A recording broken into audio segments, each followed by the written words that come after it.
Hace 3 años aproximadamente, el Señor nos dio el auto que actualmente manejamos, una gran bendición, ya con dos chiquitos, todavía no estaba mi pequeño Olivia, pero fue una bendición porque era un poco más cómodo transportarse, ya con dos pequeños.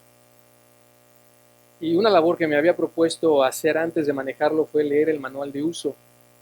Ustedes lo saben, como a lo mejor todos los hombres de ustedes, y si les gustan los carros, a lo mejor incluso le encuentran la pasión para leerlo.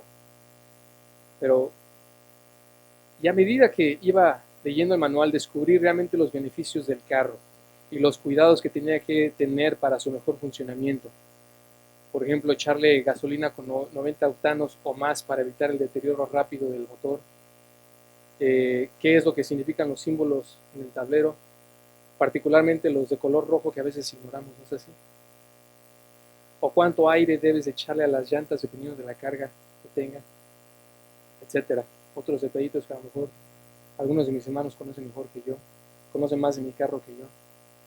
Pero el punto es que, hermanos, muy probablemente de no haber leído el manual de uso del automóvil, muy difícilmente me hubiera percatado de estas características y de cómo podría sacar mejor provecho del automóvil.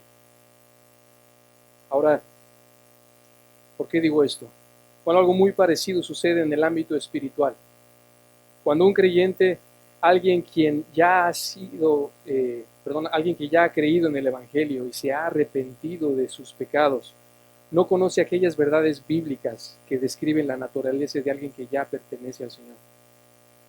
Podemos perder de vista todo eso que ya el Señor hizo por nosotros. Si usted como creyente no conoce las cualidades que lo distinguen como tal, como incluso mi hermano, nuestro pastor Antonio, estaba explicando hoy en la mañana en el estudio de Mateo 5, las bienaventuranzas, es más propenso entonces a que no actúe conforme al llamado que ha recibido de Dios en la salvación. Por así decirlo, no tiene ese manual de esos recursos que tiene a su disposición para que pueda vivir la vida cristiana.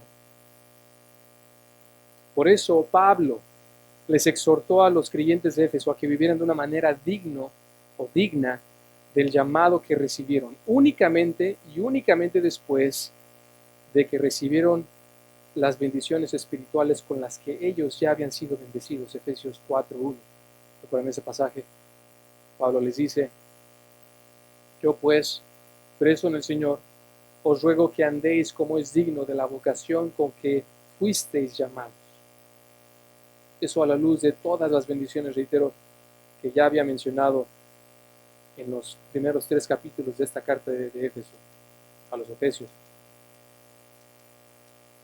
De manera similar, Pablo escribió a las iglesias de Galacia en su saludo para recordarles de las características que, como creyentes justificados por la fe, recuerden que este es el tema, uno de los grandes temas de Pablo al escribir aquí a los Gálatas, ya disfrutaban en Cristo y así pudieran rechazar las falsas enseñanzas de los judaizantes. ¿Recuerdan quiénes eran estos judaizantes?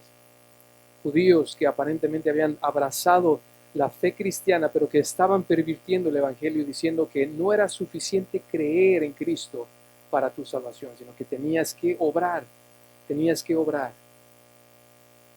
Entonces, hermano, la pregunta es, ¿qué características tiene un creyente que ya ha sido justificado por fe? ¿Qué características tiene un creyente que ya ha sido justificado por la fe? Bueno, en nuestro pasaje, el apóstol Pablo, llevado por el Espíritu de Dios, responderá a esta importante pregunta. Le voy a dar al texto, al texto que ya leyó mi hermano, pero únicamente voy a leer de los versículos 2, la segunda parte, al versículo 5, entendiendo que ya vimos los primeros 2 versículos, hasta el versículo 2, la primera parte. Véanlo ahí. A las iglesias de Galacia, gracia y paz a ustedes de parte de Dios nuestro Padre y del Señor Jesucristo, que Él mismo se dio por nuestros pecados para librarnos de este presente siglo malo, conforme a la voluntad de nuestro Dios y Padre, a quien sea la gloria por los siglos de los siglos. Amén. Qué hermoso texto, mis hermanos. Esto aquí al mencionar a su audiencia y la bendición y su saludo, recuerden que esto forma parte, estos 5 versículos forman parte del saludo de Pablo, que está dentro de esta gran sección de 2 capítulos en donde Pablo está defendiendo su ministerio, el ministerio de una persona que está defendiendo su apostolado, recuerden, eso lo vimos en el primer versículo, y que también representa realmente la defensa de alguien que ministra la justificación por la fe. Bueno, en este saludo, en estos versículos, Pablo describe 4 características de un creyente que ha sido justificado por la fe. 4 características de un creyente que ha sido justificado por la fe.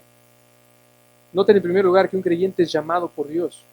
La segunda parte del versículo 2. Un creyente es bendecido por Dios, versículo 3. Un creyente es amado por Dios, versículo 4. Y un creyente alaba a Dios, versículo 5. Vamos a entrar en primer lugar a un creyente es llamado por Dios, la segunda parte del versículo 2. Recordará que en el mensaje pasado, como ya lo mencioné, vimos que Pablo está presentando su saludo en los versículos 1 al 5. Y como parte de su saludo únicamente vimos al autor. Recuerdan en estos primeros 2 versículos hasta la primera parte del versículo 2.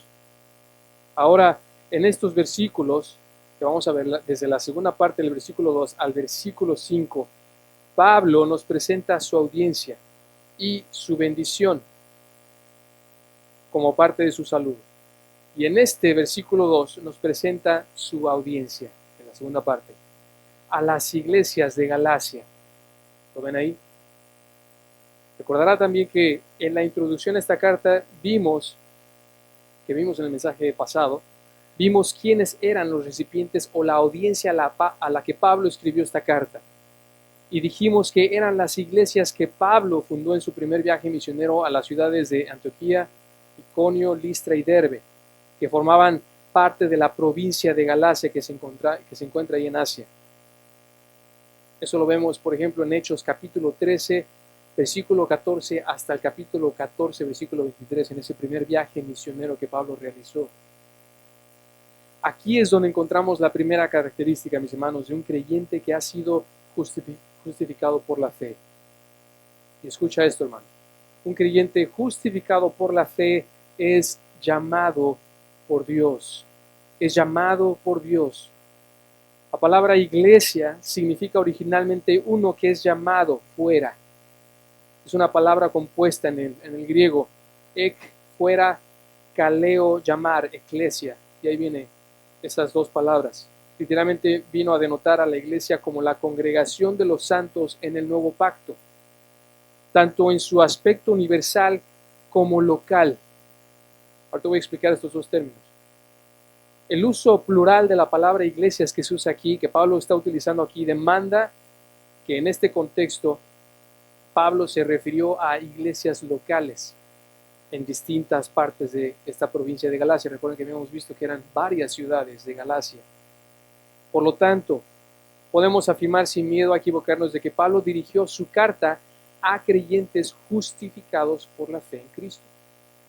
Aún con sus errores, aún con sus fallas, aún con su error de estar abrazando esta doctrina de los judaizantes, del legalismo que estaban abrazando, aún a pesar de esto, Pablo, sin lugar a duda, le escribió, sabía que le estaba escribiendo a creyentes. A creyentes. Ahora, para poder entender qué es una iglesia local, como ya lo dijimos, debemos entender este concepto a la luz del concepto de la iglesia universal. En primer lugar, vean que la iglesia universal es el grupo de creyentes tanto judíos como gentiles que ha sido llamado fuera de este mundo por Dios para servirle a Él. Como lo dijimos en el significado de la palabra eclesia, es alguien que ha sido llamado fuera. Y este grupo de creyentes que ya han sido llamados fuera, lo han sido así desde el día de Pentecostés, que es cuando comenzó el establecimiento de la iglesia, y será completada cuando el último gentil sea salvo previo al rapto de la iglesia. La iglesia es llamada también el cuerpo de Cristo, siendo Él su cabeza. Efesios 2.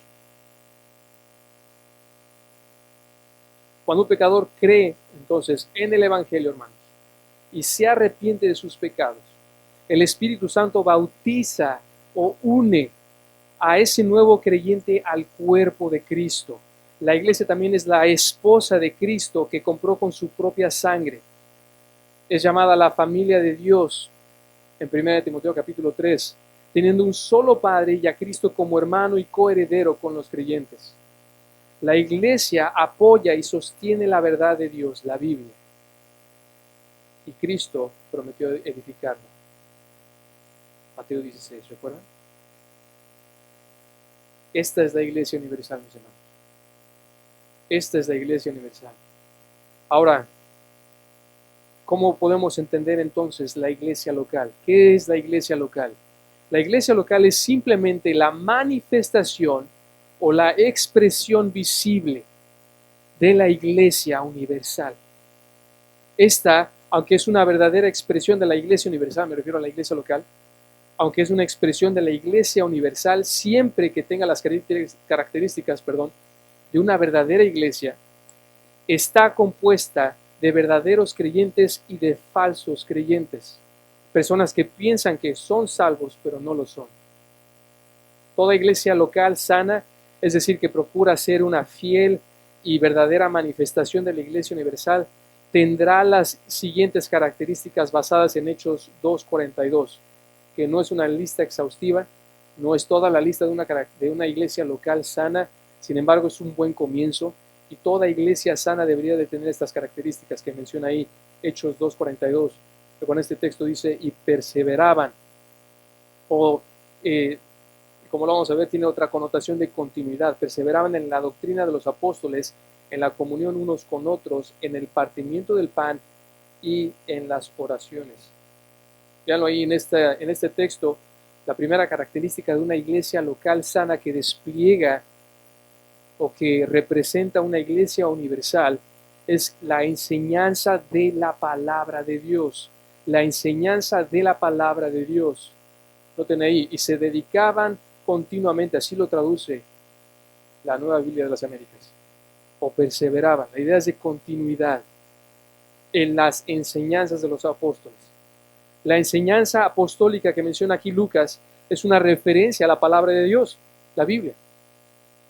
En toda verdadera iglesia local que manifiesta la iglesia universal, hermano, escucha esto, tendrá a la palabra de Dios como central para cualquier ministerio, principalmente la predicación y la enseñanza, pero eso no es exclusivo de esos ministerios. Si oramos, oramos la palabra de Dios. Si cantamos, hace un momento cantamos la palabra de Dios. Cualquier ministerio es formado y es prescrito por la misma palabra de Dios, ya sea aquí dentro de la iglesia o incluso fuera de la iglesia. La centralidad de la palabra de Dios, entonces, forma el fundamento de una iglesia cristiana genuina, de una iglesia local que en efecto está reflejando a la iglesia universal, el verdadero cuerpo de creyentes. Una segunda característica que vemos ahí, de acuerdo a Hechos 2:42, es la comunión unos con otros. Y noten ahí, que dicho sea de paso, y se dedicaban continuamente, es algo que caracteriza todas las demás acciones, no solamente la enseñanza de los apóstoles. Entonces podemos traducirlo como, y se dedicaban también a la comunión. A la comunión. La iglesia naciente tuvo la práctica de reunirse para adorar a Dios los domingos, el primer día de la semana. La verdadera iglesia, es decir, la iglesia universal, tendrá el deseo de reunirse y tener así comunión unos con otros. Noten una tercera característica, la celebración de las ordenanzas. De nuevo aquí la implicación es que se dedicaban continuamente, noten, al partimiento del pan, al partimiento del pan. Esto, de nuevo hermanos, es una referencia a la cena del Señor. La cena del Señor, que de manera general pudiéramos incluir a las dos ordenanzas que Cristo instituyó para que su iglesia practicara de manera habitual en el contexto de una iglesia local reunida. Noten primero el bautismo y la cena del Señor, que aquí es la que menciona Lucas. El bautismo y la cena del Señor. Y por último, una cuarta característica de una iglesia local que en efecto manifiesta una iglesia universal es la oración. La oración. Y se dedicaban continuamente a la oración. Noten ahí, la iglesia naciente entonces también tenía el hábito continuo de orar unos por otros, ya sea en lo individual o en lo colectivo. Entonces, hermanos, una iglesia, reitero que local, que muestra esas características, la enseñanza de la palabra de Dios, la comunión unos con otros, la celebración de las ordenanzas y la oración, es una iglesia local que se caracterice por tener estas prácticas, puede estar segura de que está en buen camino para ser cada vez más una mejor manifestación de la iglesia universal. Aunque reitero, esto no significa que vaya a ser perfecta y tampoco significa que no vaya a tener inconversos en su congregación. Por supuesto que lo habrá. Es parte de la realidad que Jesús estableció y en Mateo, ¿recuerdan? Que hay cizaña en medio del verdadero pueblo de Dios. Sin embargo, en donde hay una congregación de creyentes genuinos que practican estas actividades que menciona como ejemplo para nosotros Hechos 2:42, en efecto veremos una verdadera iglesia o marcas de una verdadera, sana iglesia. Hermano, hermana, si usted es salvo y ya ha creído en el Evangelio y se ha arrepentido de sus pecados, entonces usted ya ha sido llamado fuera de este mundo para servir a Dios. Y note esto, y ya le ha unido a su iglesia, en particular a esta iglesia local en Palabra de Cristo, que es una iglesia local que se caracteriza por enseñar la palabra de Dios, ¿no es así? Por tener una vida de comunión unos con otros, que celebra las ordenanzas del bautismo y de la cena del Señor, y que oran unos por otros. Entonces, hermanos, miren, qué bendición que usted está, si es salvo en efecto, está en este cuerpo local, y tiene una razón para darle gracias a Dios por ello. Amén. Porque aún así hay creyentes que son como islas, que están en iglesias que no son nada bíblicas, que están así de no representar realmente una iglesia universal, a una verdadera iglesia de Dios, pero ellos están ahí. Entonces, hermano, hermana, tú que ya eres creyente, has sido llamado fuera de este mundo. El Señor te ha unido a su iglesia y te ha injertado a una iglesia local en la cual te puedes congregar y seguir creciendo, siendo edificado con otros hermanos por medio de la predicación de su palabra y los otros ministerios que ya mencionamos. Ahora, por otro lado, hermano, si usted dice ser creyente,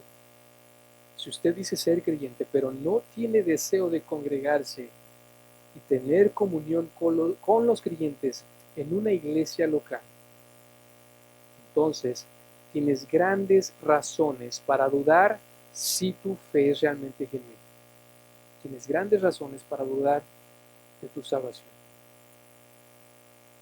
En su libro titulado Vida en la casa del Padre de Wayne Mack y Dave Swavely, dicen lo siguiente estos dos autores en relación con la importancia de la iglesia local, y lo cito: considere, por ejemplo, algunas declaraciones de los hombres más reconocidos en la historia de nuestra fe. Agustín de Hipona dijo: uno no puede tener a Dios por su padre quien no tiene a la iglesia por su madre. Martín Lutero escribió: aparte de la iglesia, la salvación es imposible. Y Los Institutos de la Religión Cristiana de Juan Calvino, que es la obra más leída y apreciada desde la era apostólica, contiene estas afirmaciones apasionadas sobre la iglesia local. Y aquí continúan los autores citando ahora a Calvino. Debido a que ahora es nuestra intención discutir la iglesia visible, aprendamos, con la iglesia visible se refiere a la iglesia local, aprendamos incluso el simple título madre. Cuán útil, de hecho necesario, es que la conozcamos. Porque no hay otra manera de entrar en la vida a menos que esta madre nos conciba en su vientre, nos dé a luz, nos nutra en su pecho y por último, a menos que nos mantenga bajo su cuidado y guía hasta que, dejando de lado la carne mortal, nos convirtamos como los ángeles. Mateo 22. Nuestra debilidad no nos permite ser despedidos de su escuela hasta que hayamos sido alumnos toda nuestra vida. Continúa diciendo, además, lejos de su seno, uno no puede esperar ningún perdón de los pecados o cualquier salvación. El favor paternal de Dios y el testimonio especial de la vida espiritual se limitan a su rebaño, por lo que siempre es desastroso salir de la iglesia. El Señor estima tanto la comunión de su iglesia, que cuenta como traidor y apóstata del cristianismo a cualquiera que abandone arrogantemente cualquier sociedad cristiana, siempre que aprecie el verdadero ministerio de la palabra y los sacramentos, las características que ahorita mencionamos. Perdón, fin de la cita. ¿Notan la importancia que estos hermanos entendían de la iglesia local y de que una persona que se dice ser creyente, en efecto, esté ligada a una iglesia local? Estos grandes hombres de la fe no están afirmando que la salvación de una persona depende de su fidelidad a congregarse en una iglesia local. Por supuesto que no, mis hermanos. No quiero ser malentendido en este tema. No estoy diciendo que si quieres ser salvo tienes que adherirte a una iglesia local. Por supuesto que no. Puedes ser legalista. Como lo estamos diciendo, incluso tú puedes pertenecer a una iglesia local toda tu vida y no ser creyente. Sin embargo, si están afirmando su importancia, afirmando su importancia, me refiero a estos autores, lo que sí están diciendo es que están afirmando la importancia que si una persona no quiere congregarse en una iglesia, su profesión de fe es dudosa. Eso es lo que dijo 1 de Juan capítulo 2, versículo 19, ahí el apóstol. Salieron de nosotros, pero no eran de nosotros. Porque si hubiesen sido de nosotros, habrían permanecido con nosotros, pero salieron para que se manifestase que no todos son de nosotros. ¿Lo ven, hermano?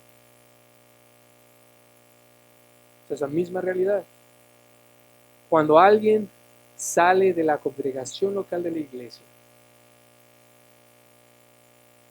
obviamente para ya no regresar a ninguna otra iglesia, su profesión de fe se hace dudosa. Muy probablemente nunca fue salvo. Está evidenciando que a lo mejor esa persona que clamaba ser cristiana nunca lo fue. Entonces, mis hermanos, un creyente es llamado por Dios. Esa es la primera característica. Un creyente es llamado por Dios. Hermano, reitero, la maravillosa realidad de si tú eres en efecto un creyente genuino, justificado por fe, entonces tú ya has sido llamado fuera de este mundo y le perteneces a Dios y eres parte de su iglesia, el cuerpo de Cristo. Qué gloriosa verdad, hermanos, qué gloriosa verdad. Ahora bien, en un segundo aspecto, un creyente es bendecido por Dios, versículo 3.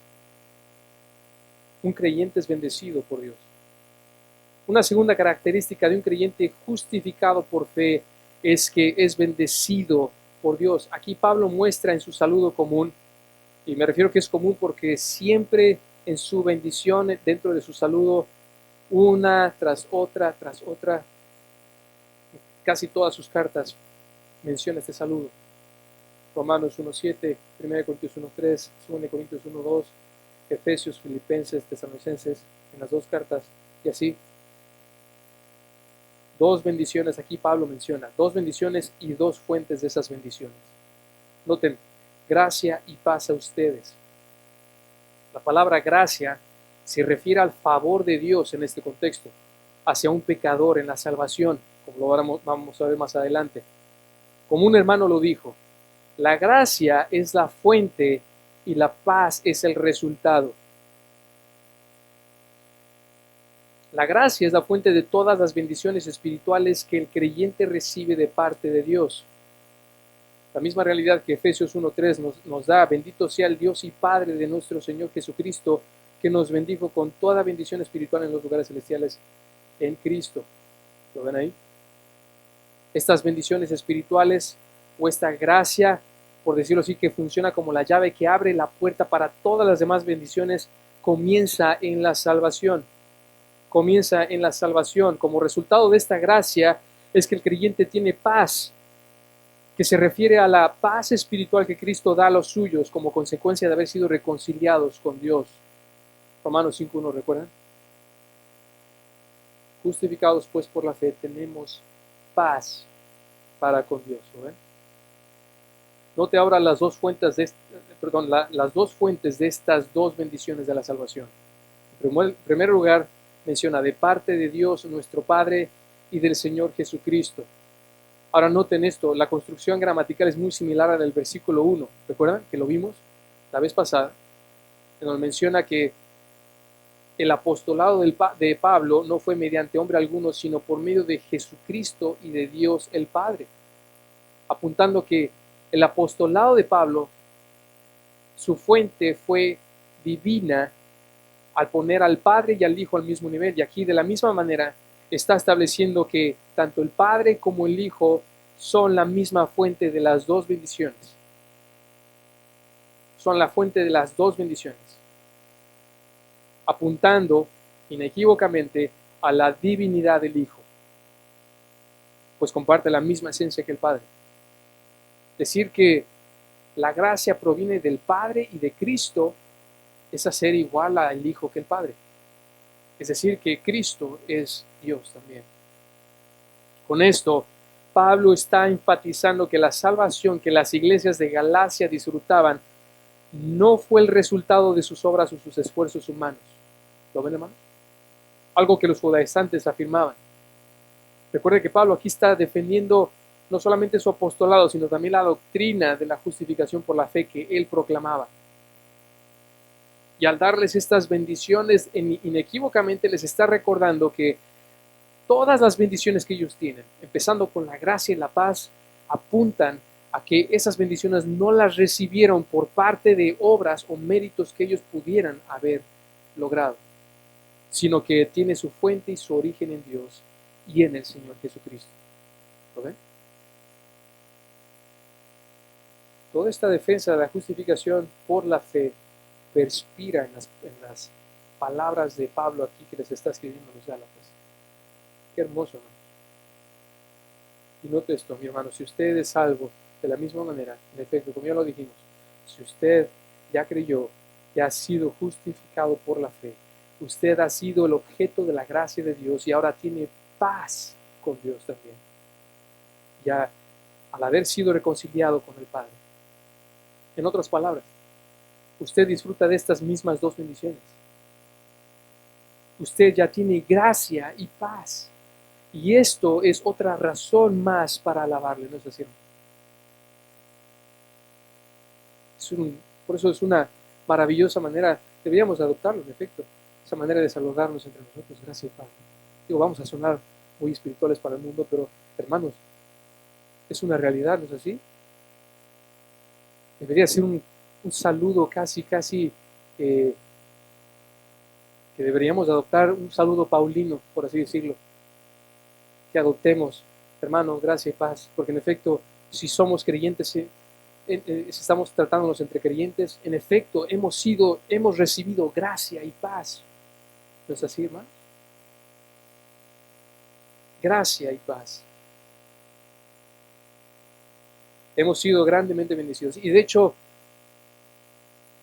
lo que va Pablo a mencionar en los siguientes dos versículos es realmente solamente una explicación de lo que en efecto significa esa gracia y paz. Véanlo ahí. Versículo 4. Aquí entramos a la siguiente característica de un creyente justificado por la fe. Un creyente es amado por Dios. Un creyente es amado por Dios. Versículo 4.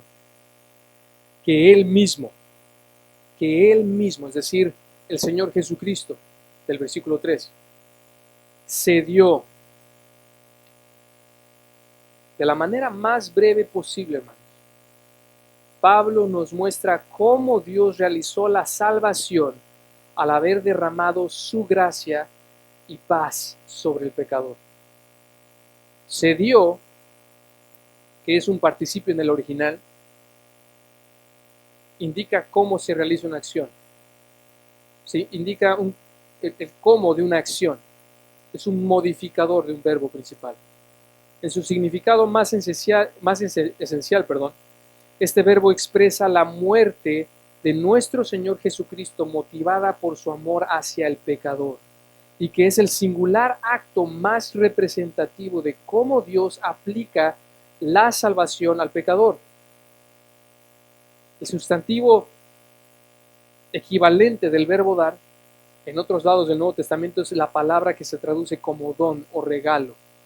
Esa es la manera, por ejemplo, como lo usa Juan, el apóstol Juan, ahí en 10:15, referirse a las palabras del Señor Jesús. Así como el Padre me conoce y yo conozco al Padre, y escucha esto, pongo mi vida por las ovejas, o doy mi vida por las ovejas. Es la misma idea. ¿Lo ven ahí? Capítulo 15, versículo 13, menciona también, nadie tiene mayor amor que este, que uno ponga su vida por sus amigos, que alguien dé su vida por sus amigos. Es la misma idea. Noten cómo relaciona ese amor con el darse, obviamente entendiendo ese darse, como ya lo explicamos en ese contexto de morir, o que se dio en muerte. Esa es la misma realidad que incluso Pablo mencionaría más adelante, o mencionará más adelante en Gálatas capítulo 2, versículo 20. Con Cristo estoy juntamente crucificado, ya no vivo yo, mas vive Cristo en mí, y lo que ahora vivo en la carne lo vivo en la fe del Hijo de Dios, el cual me amó y se entregó o se dio a sí mismo por mí. ¿Lo ven ahí? Una y otra vez esta maravillosa verdad. 1 Juan 3:16. En esto hemos conocido el amor, en que Él puso o dio su vida por nosotros. También nosotros debemos poner nuestras vidas por los hermanos. Ese darse en sacrificio es un darse en muerte, es un darse que está motivado por amor. Esa es la idea sustancial detrás de este darse, hermanos. Una muerte amorosa, un darse en sacrificio por amor de los pecadores. Juan 3:16 expresa esta misma realidad, ¿no? El texto lema de todo cristiano. Porque de tal manera amó Dios al mundo que ha dado a su Hijo. De una manera gloriosa, hermanos, de una manera gloriosa, Pablo nos muestra varias facetas del significado de la muerte de Cristo, o que Cristo se dio, que nos muestran su amor hacia el pecador. Vean, aquí vamos a ver cómo solamente Pablo, bajo la inspiración del Espíritu de Dios, pudo haber expresado esta gloriosa realidad de la muerte, el significado de la muerte de Cristo, en tan pocas palabras. Vean ahí, ese darse, o como lo vamos a mencionar aquí como la muerte, esa muerte tiene varias características. Esa muerte en amor. Véanlo ahí. En primer lugar, la muerte de Cristo fue voluntaria. La muerte de Cristo es voluntaria. Véanlo ahí. Él mismo se dio. O podríamos traducirlo más literalmente, el cual se dio a sí mismo. A sí mismo. En el original se aprecia que Pablo enfatiza que la acción que el sujeto realiza cae sobre él mismo. Cristo, en otras palabras, voluntariamente entregó su vida. Él voluntariamente entregó su vida. Juan 10:11. Yo soy el buen pastor. El buen pastor su vida da por ¿quiénes? Por las ovejas. Versículo 15 también.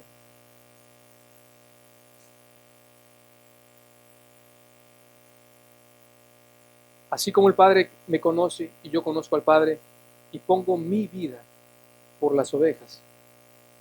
Y continúa diciendo, versículo 17, por eso me ama el Padre, porque yo pongo mi vida para volverla a tomar. Y noten, escuche esto, nadie me la quita, versículo 18, sino que yo de mí mismo la pongo.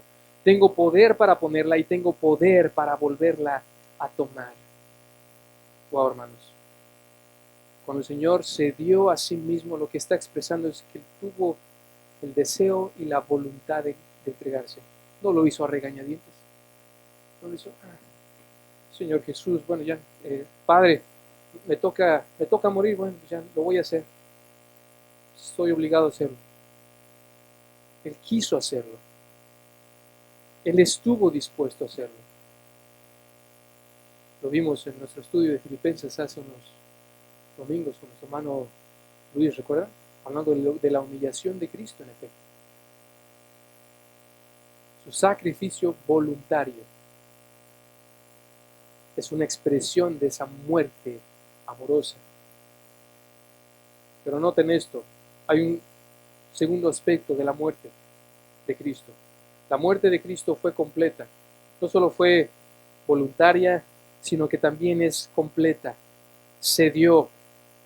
Este verbo en el original, el tiempo indica una acción realizada y completa o completada.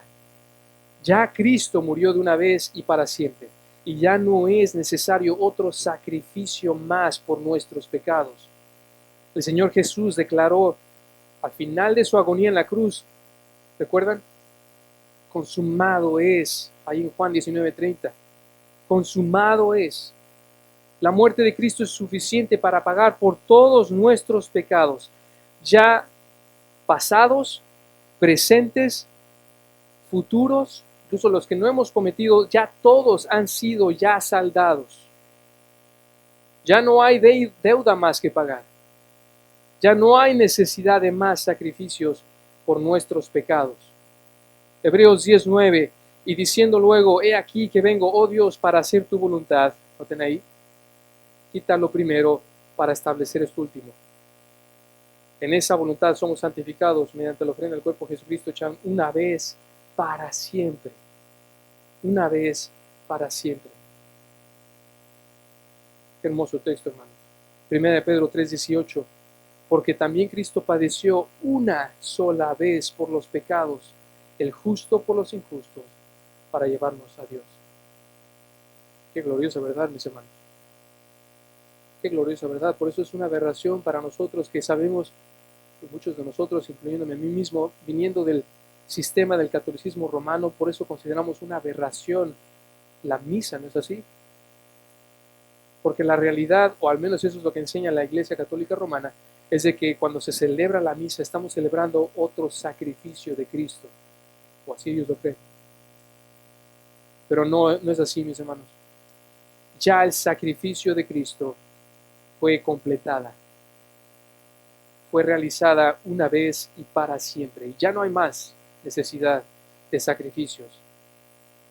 Y esa realidad quedó ilustrada por el hecho de que cuando Cristo murió, recuerdan, el templo fue rasgado, el velo del templo, fue rasgado de arriba hacia abajo, y por si eso no fue suficiente, incluso en el año 70 después de Cristo, el templo, que era el lugar de los sacrificios del pueblo de Israel, fue destruido, con eso simbolizando de que en efecto ya no hay más sacrificios necesarios. Ya Cristo fue el único, Él fue el Cordero de Dios inmolado por nosotros. Ven, hay otro aspecto, otro tercer aspecto de la muerte de Cristo. La muerte de Cristo fue vicaria. No solo fue voluntaria, completa, sino que también es vicaria. ¿A qué me refiero con esto? Vean ahí, por nuestros pecados, continúa diciendo ahí Pablo, por nuestros pecados. La conjunción por, esa palabrita por, en el original indica representación o sustitución. Es clave esta palabra, siempre que se refiere a la muerte de Cristo por, indica representación o sustitución. Así como podemos traducir la frase como se dio en lugar de o en representación de nuestros pecados. Esa es la idea. Cristo murió en nuestro lugar, pagando la pena que nosotros merecíamos por nuestros pecados. Segunda de Corintios 5:21. Al que no conoció pecado, por nosotros lo hizo pecado, para que nosotros fuésemos hechos justicia de Dios en él. ¿Ven? Él es nuestro sustituto. Esta sustitución queda bellamente ilustrada por el profeta Isaías ahí en su mensaje del siervo, en su poema del siervo sufriente. Recuerdan ahí Isaías 53. Versículos 4 al 6. Escuchen este texto y véanlo a la luz de esa sustitución o esa representación.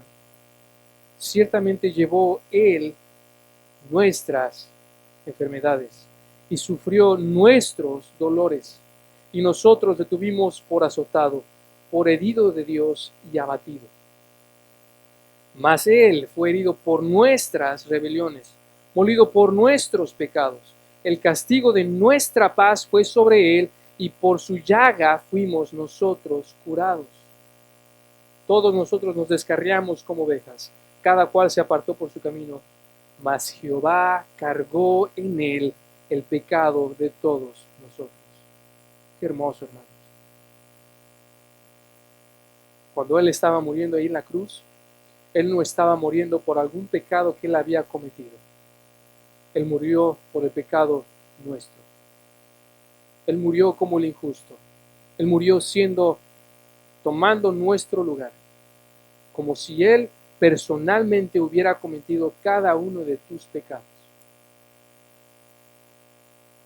Cristo, en ese sentido, hermanos, es nuestro maravilloso sustituto, quien llevó nuestros pecados en su cuerpo sobre la cruz. 1 Pedro 2, versículo 24.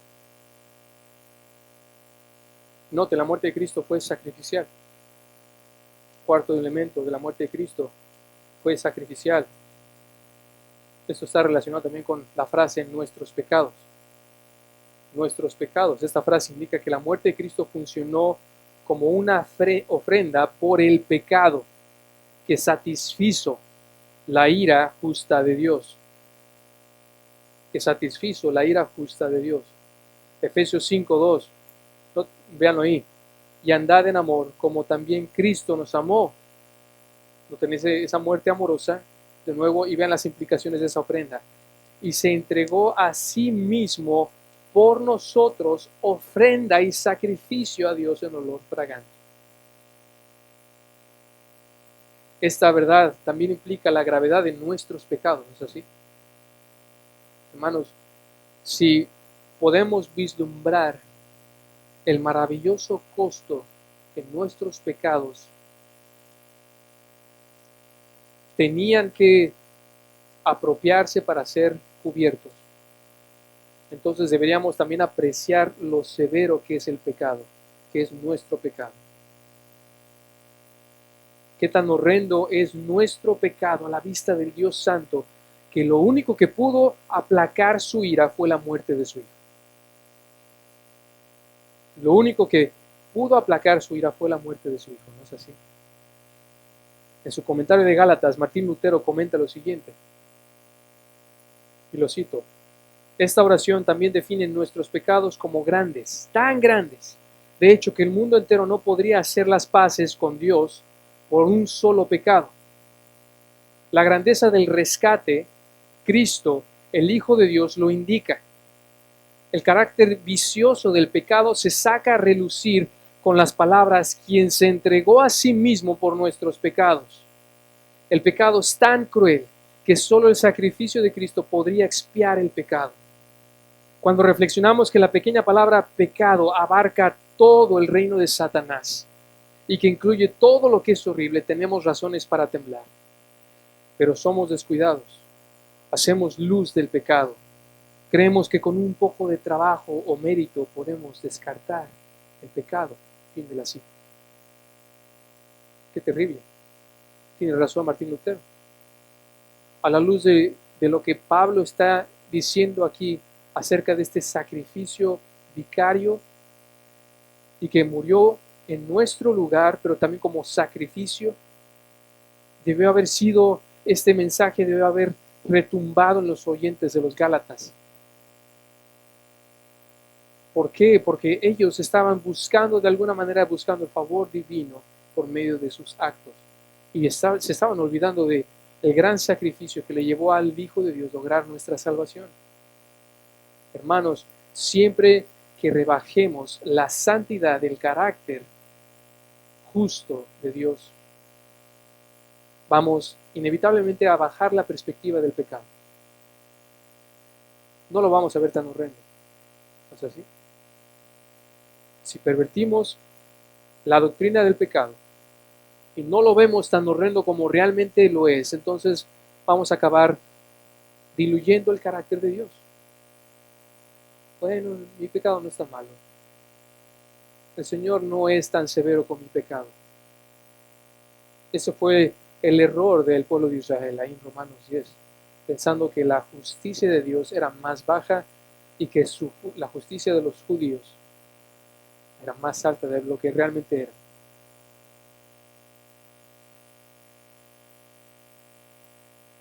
La muerte de Cristo fue redentora. Ven este último aspecto, perdón, nuestro penúltimo aspecto de la muerte de Cristo. La muerte de Cristo fue redentora. Fue redentora. Entonces ya hemos visto hasta este momento acerca de la muerte de Cristo que fue voluntaria, fue completa, fue vicaria, fue sacrificial, también es redentora. La muerte de Cristo es redentora. Para librarnos de este presente siglo malo, continúa diciendo. Esta frase indica el propósito por el cual nuestro Señor Jesucristo se dio murió voluntariamente por nuestros pecados. El verbo librarnos, como muchos comentaristas afirman, es clave para el apóstol Pablo en esta carta, puesto que más adelante incluso defenderá la doctrina de la libertad cristiana de los capítulos 5 al 6. De hecho, el capítulo 5, versículo 1 contiene para muchos el lema de esta carta. Dice, estad pues firmes en la libertad con que Cristo nos hizo libres. La palabra que se traduce aquí, librarnos, significa originalmente tomar fuera, sacar o incluso arrancar. Eventualmente vino a significar rescatar o liberar. Y de hecho Esteban usa esta misma palabra, tomada de la Septuaginta, la versión griega del Antiguo Testamento, para referirse a la liberación del pueblo de Israel de la esclavitud de Egipto, ahí en Hechos 7, versículo 34. Cristo, escucha esto, hermano, por su muerte en la cruz, por nuestros pecados, nos rescató o nos liberó del presente siglo malo. ¿A qué se refiere esta frase? Que significa el mundo presente, como el sistema maligno gobernado por Satanás. Ese es el sistema del mundo promovido por Satanás, o el sistema del mundo demoníaco, del cual habla 1 de Juan capítulo 2 versículos 15 al 17, ¿recuerdan? No améis al mundo. O es ese mismo sistema de gobierno que menciona ahí Pablo en Efesios capítulo 2 versículos 2 y 3, en los cuales anduvisteis en otro tiempo, siguiendo la corriente de este mundo, conforme al príncipe de la potestad del aire. ¿Lo ven? Este presente siglo malo representa entonces la última etapa en la historia de la redención antes de que el Señor Jesucristo venga por segunda vez para establecer su reino en la tierra. Mateo 24. Es ese mundo o este presente siglo malo del cual Cristo nos ha liberado. Qué maravillosa realidad, ¿no es así? Ya no estamos esclavizados ni al pecado y sus consecuencias, ni tampoco estamos esclavizados a este mundo. Si en efecto tú eres creyente. Ahora, un último aspecto de la muerte de Cristo. Ven hoy, la muerte de Cristo fue planeada. La muerte de Cristo fue planeada. Ven en la última frase, versículo 4. Conforme a la voluntad de nuestro Dios y Padre. La muerte de Cristo en la cruz fue conforme o de acuerdo con la voluntad, es decir, el deseo o el propósito divinos. En última instancia, fue el plan soberano que se propuso el Padre en la eternidad pasada, Efesios 1:4. Lo que obró la salvación de los pecadores, no la voluntad del hombre.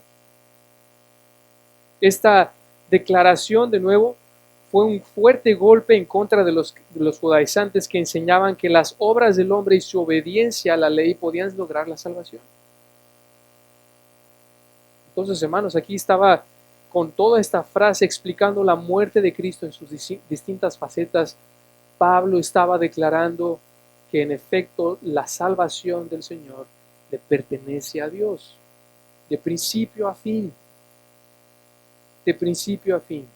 Él fue quien la planeó y Él fue quien la ejecutó. Por último, hermanos,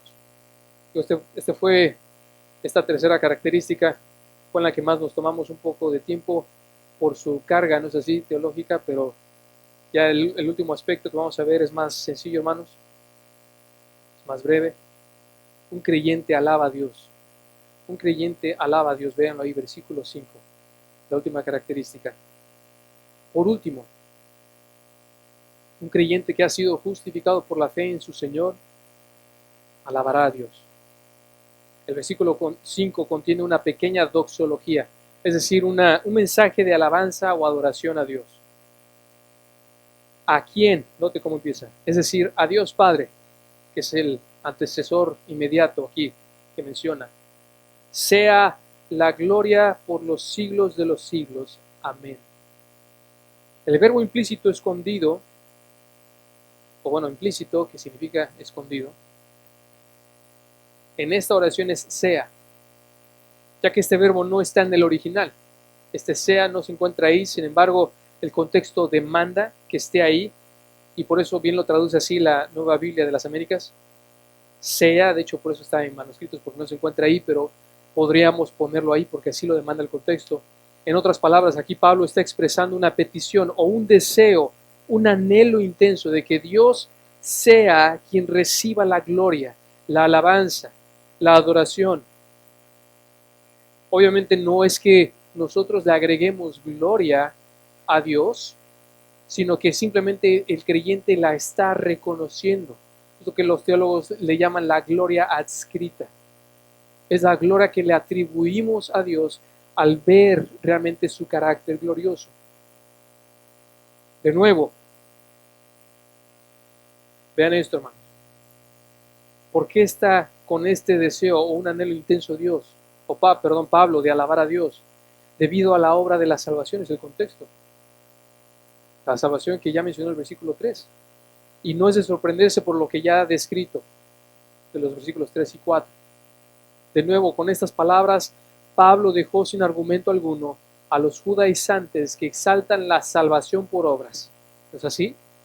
Pues al decir que solo Dios merece la gloria, esto deja a un lado por completo cualquier esfuerzo o mérito humano en la salvación de los pecadores. Si una persona, hipotéticamente hablando, pudiera decir, yo alcancé mi salvación, yo la obré por mis obras, pudiera decir lo que está diciendo aquí Pablo,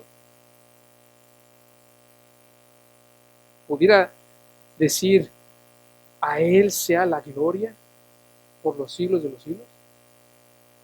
Por supuesto que no.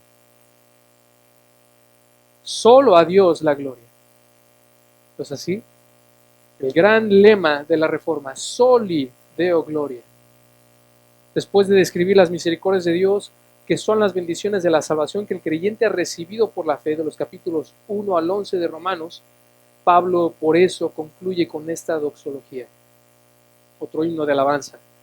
Oh profundidad de las riquezas y de la sabiduría y del conocimiento de Dios. Cuán insondables son sus juicios e inescrutables sus caminos. Pues ¿quién ha conocido la mente del Señor? ¿O quién llegó a ser su consejero? ¿O quién le ha dado a él primero para que se le tenga que recompensar? Porque de él, por él y para él son todas las cosas. A él sea la gloria por siempre. Amén. De principio a fin, la salvación es de Dios. Por eso, por él y para él, de él, por él y para él son todas las cosas. Puesto que la salvación es toda la obra de Dios, la gloria es toda de Dios.